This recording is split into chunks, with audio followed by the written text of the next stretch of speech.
Morning guys, mayroon tayong kunting natutunan sa pag-alaga ng magbababoy. Bilang isang backyard na maliit na baboyan, meron akong i-share sa inyo guys tungkol sa ating mga biik at saka sa ating inahin. Una, pag nanganak ang ating mga inahin, siyempre hindi natin maiwasan, makikita natin na dumudumi yung mga anak nila ng dilaw, di ba? Karamihan yan. Meron ako nakitang solusyon yan guys, na subok ko na talaga. Pag ang oras na nakita ninyo na ang inyong mga biik na dumudumi ng dilaw, titingnan ninyo yung ilong niya.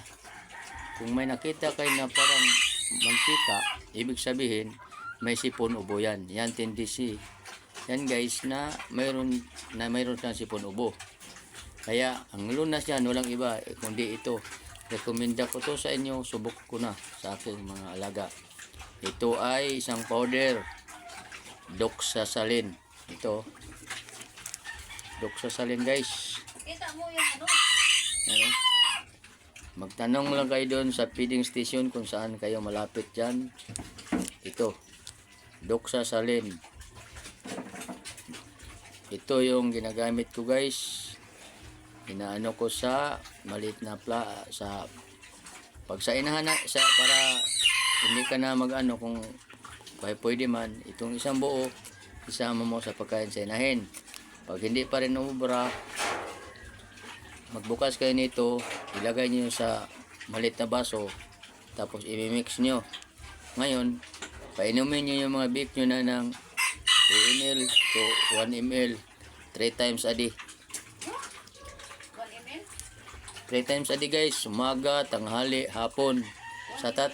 Sa tatlong araw, pag hindi pa rin siya umubra, na makikita mo, ang inahin naman ang tirahin nyo. Bumili kayo ng Alamycin LA 10 ml guys, iturok nyo sa inahin. Sigurado talaga yan. Yung problema nyo na maranasan nyo sa inyong mga alagang baboy ay dyan mo makikita na may lunas talaga. Tandaan guys, huwag kalimutan, doxasalin. Marami ito sa feeding station kung saan kayo malapit sa lugar ninyo.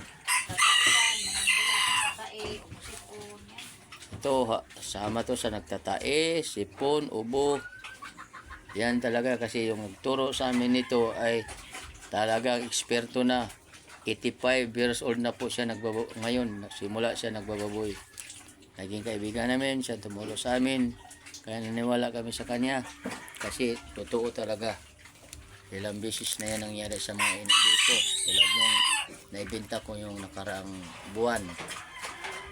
Maaga pa lang, nagkaroon na ng problema ang nanay. Hindi na kumakain.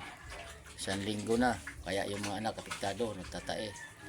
Na rin ako. Nabahala rin ako kasi siyempre matagal akong alagaan. Ginamitan ko siya ng Alamycin LA. Ito yun guys, 10 ml. Binira ko sa nanay kasi kailangan pag may nakita ka na magbahing-bahing sa mga alaga mong biik, huwag ka na mag-alinlangan pa, painumin mo na nito 3 times a day, 3 days to 5 days. Pag hindi pa rin umubura, ang nanay titirahin nyo ng Alamycin LA. Ito guys, abisa. Yan ang paalala ko, huwag kayong basta-basta na magpainom kahit ano-ano. Kasi sa aking experience lang, nasa inyo kung maniwala kayo. Basta ako kay subok na ito. So yun guys, oh. Ito. Yan oh. Alamycin LA yan. 10 ml. Painom ninyo. Ay, turok nyo. Hindi pala painom. Turok nyo sa inahin.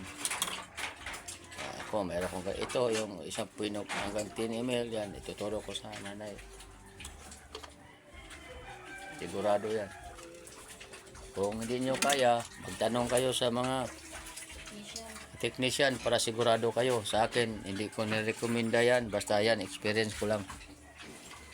na ano ako na, nasubukan ko na talaga guys. Ito, maliit na yung kulungan ko, pero sa awa ng Diyos, malaki na rin talaga na iambag to sa buhay namin mag-asawa. Kaya, magandang umagang muli. Babay na inyong lingkod, Carlos G. Jaray, Piggery Vlog. Bye-bye.